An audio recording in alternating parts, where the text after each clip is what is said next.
Hey everybody, Evan Savage here. I'm the pastor of Grassroots Church. Thank you for joining us by watching our messages from this past week or maybe weeks before. We are glad that you're taking time out of your week to learn, to engage with our church from an online point of view. We would love for you to join us on Sunday mornings for tangible community worship and of course some messages as well. And if that interests you, we would love for you to join us at 10 a.m. on Sunday mornings. Thank you again, and I hope that this message is edifying to your spirit.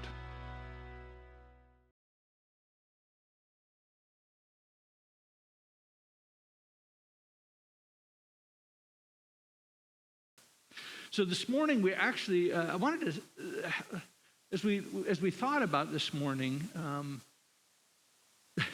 Jeff made a comment to me. As I was thinking, Jeff looked at me and he was like, "Craig, I don't think we want to overthink this." And I'm like, "Oh, thank you," because I'm an engineer by trade, so overthinking is just my specialty.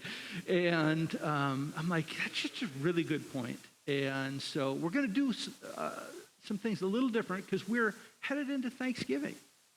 We're headed into Thanksgiving. And so this morning I want to start in a slightly different way. So I want you guys to just take a deep breath and relax, and I want you to take in this video. You may have seen it. It's been around before, but just take it in for a minute.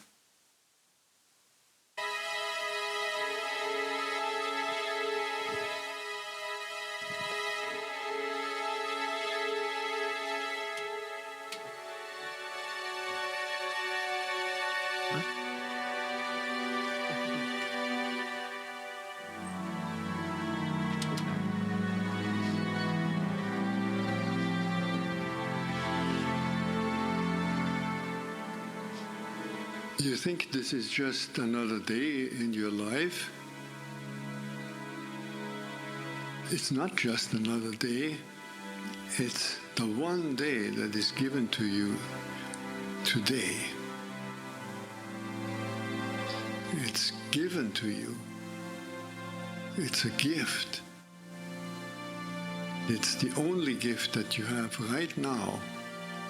And the only appropriate response is gratefulness.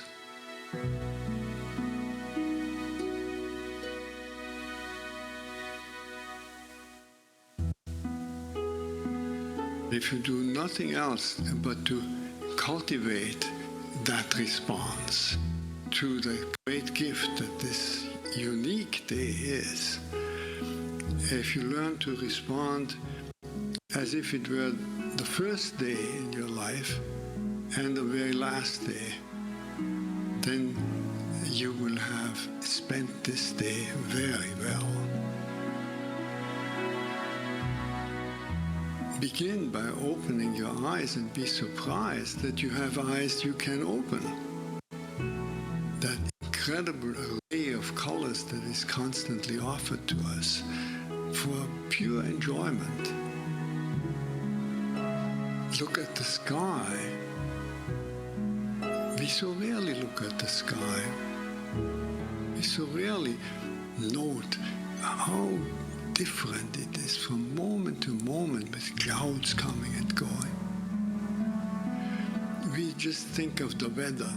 And even of the weather, we don't think of all the many nuances of weather. We just think of good weather and bad weather. This day, right now, it's unique weather. Maybe a kind that will never exactly in that form come again. The formation of clouds in the sky will never be the same that is right now. Open your eyes, look at that. Look at the faces of people whom you meet. Each one has an incredible story behind their face. A story that you could never fully fathom. Not only their own story, but the story of their ancestors. We all go back so far. And in this present moment, on this day, all the people you meet all that life from generations and from so many places all over the world flows together and meets you here like a life-giving water if you only open your heart and drink.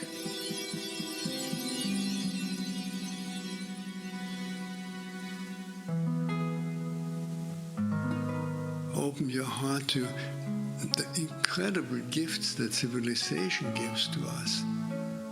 You flip a switch and there is electric light. You turn a faucet and there is warm water and cold water and drinkable water. It's a gift that millions and millions in the world will never experience. So these are just a few of an enormous number of gifts to which we can open your heart. And so I wish you that you will open your heart to all these blessings and let them flow through you, that everyone whom you will meet on this day will be blessed by you. Just by your eyes, by your smile, by your touch, just by your presence. Let the gratefulness overflow into blessing all around you. And then it will really be a good day.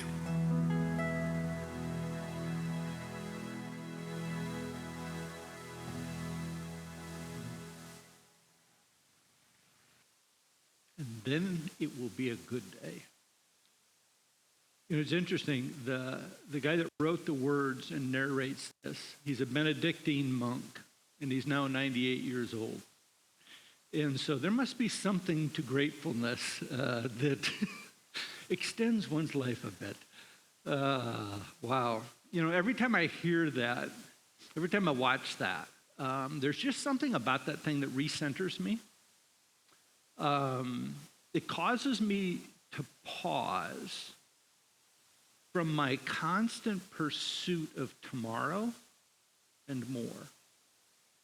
And it draws my attention, obviously, to today, but it also draws my attention to what has gone before me that's created today. And as I was thinking about this past week, I mean, with Evan's dad, with the River Valley's last service, I spent Monday afternoon with some guys sitting with a friend of ours and his wife for a couple of hours because he was on his last moments, and then he passed on Wednesday. And then I think of Jim and Janet's sons. Dan's memorial is today at 1 o'clock at downtown at the Coronado. And just this thought that so often it feels like we wait until the end to remember. We wait till the end to kind of express and live in thankfulness and gratitude. And I'm like, oh man, why do we do that? And I thought about it. I'm like, in our culture, we spend an inordinate amount of energy pursuing tomorrow and more. We just do. And it's not just pursuing things and accomplishments. I mean, I think that we pursue more information and more knowledge. I mean, we're constantly on our phone. What's the latest? All this stuff. And I think that cultural push affects even how we pursue God. I mean, as I was thinking about it, I'm like, yeah, when I think about how am I going to learn more about God, I think forward. I think, okay, it's going to be a new book, or it's going to be a new podcast, or it's going to be the next teaching. It's something out there. Yet, when you look at Scripture, throughout Scripture, there's this really significant emphasis on looking back. It's in looking back that we actually learn. And I thought, that's just super interesting. And then so I started processing that a little bit. And I thought, have you ever noticed that it's on the backside of circumstances and our response to those circumstances? It's on the backside that we actually gain clarity on what was happening. What just happened? Oh, that's what was going on. In a relationship, I thought to myself, how do I know someone's character or trustworthiness? Is it by looking forward? Or is it by looking backward?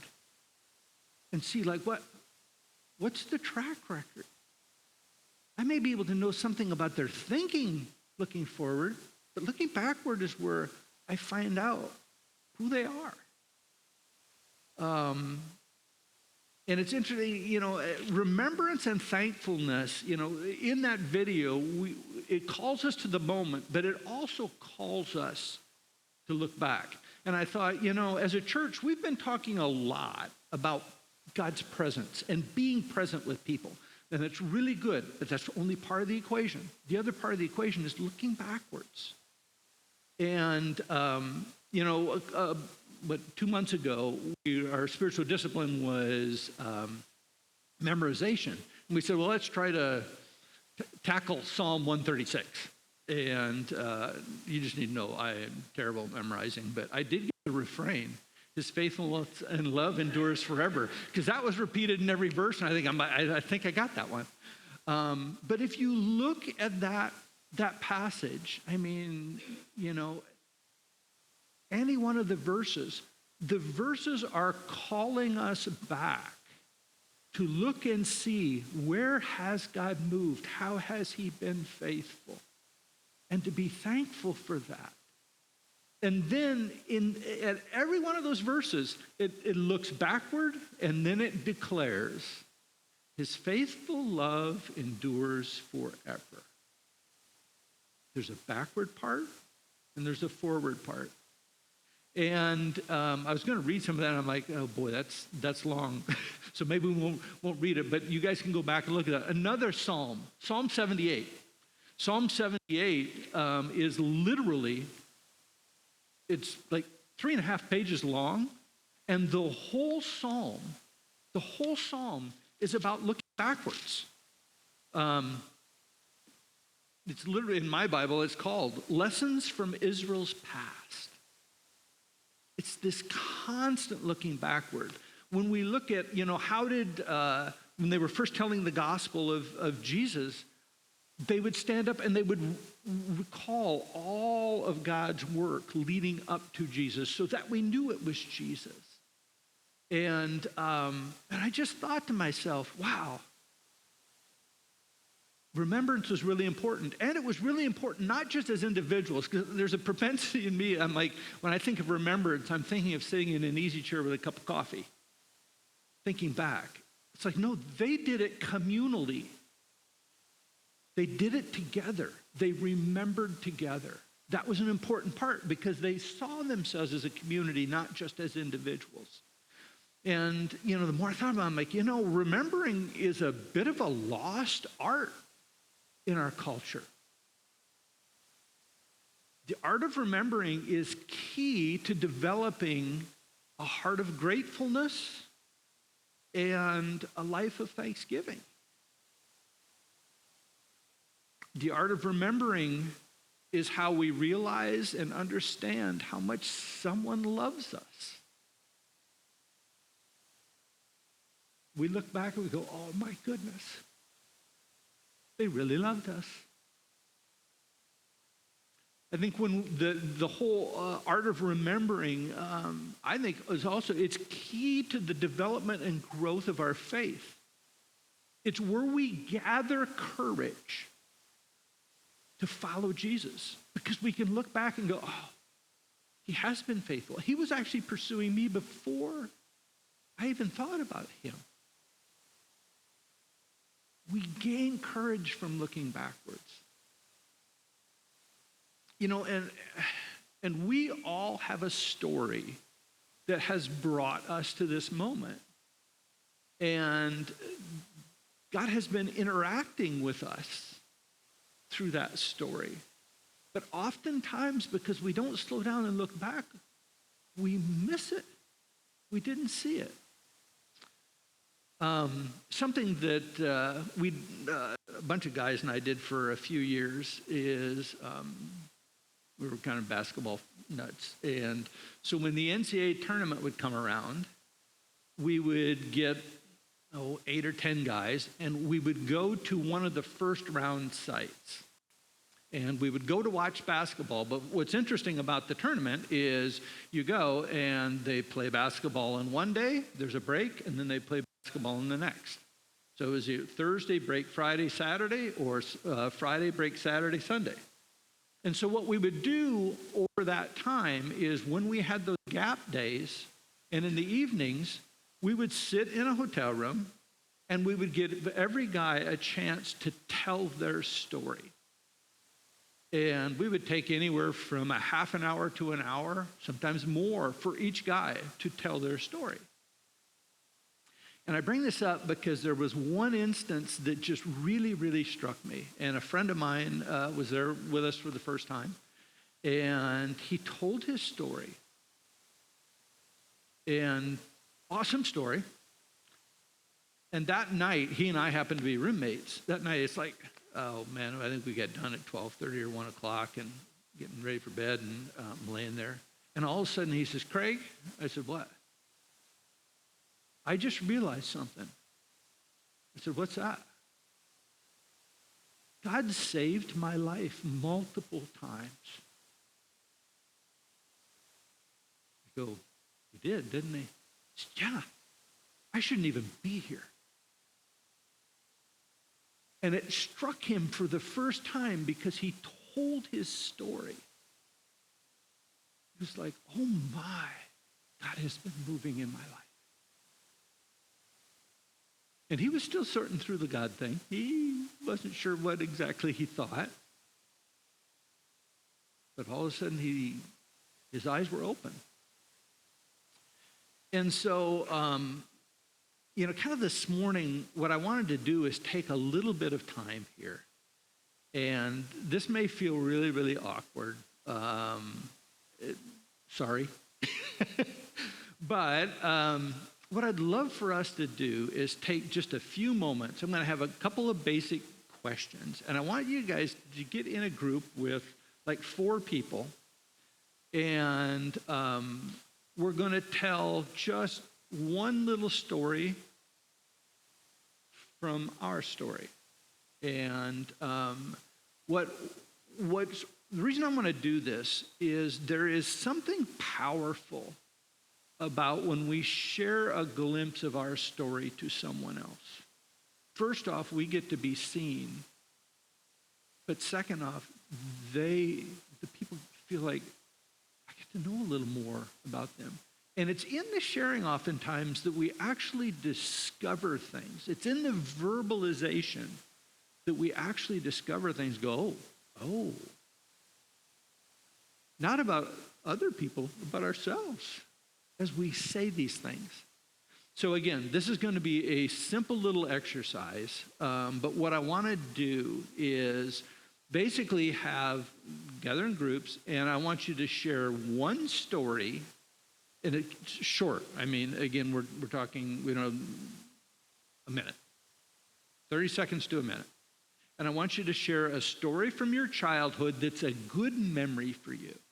Okay, it's a good memory. I want you to share that memory. I want you to share who made that memory possible, and then why you're thankful for that memory. Okay? I know, feels a little awkward. I'm actually going to come down and join a group. So, but go ahead and just circle up, and we'll take 5 minutes and find some people and just share one good memory from your childhood. Who made that possible? And why are you thankful for that? Hang on to that thought because we're going to do the exercise. We're going to do it one more time. But this time, what I'd like to have us focus on is like right now. Right now. What are you thankful for right now? Give you a minute to think about that. And then I want you to just turn and share that with your group. What are some of the things, or what is one thing that you're thankful for right now?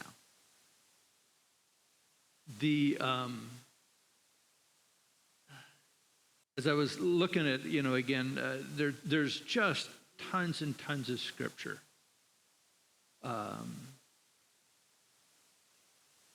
Tons and tons of scripture to be able to support the necessity and the importance of looking back. There really is. But then I thought to myself, well, wait a second. What is one of the things that Jesus told us to do? He left it as a mandate for us. It's when we celebrate communion. He said, listen, when you guys get together and have communion and have a meal, I want you to remember me. Remember what I did. Remember how I lived. Remember how I loved.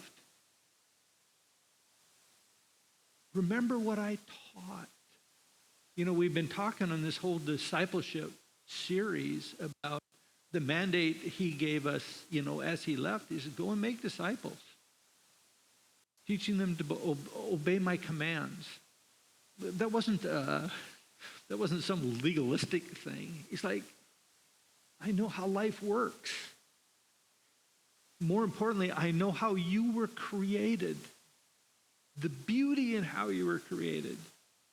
The capacity I gave you to love. I want you to do that.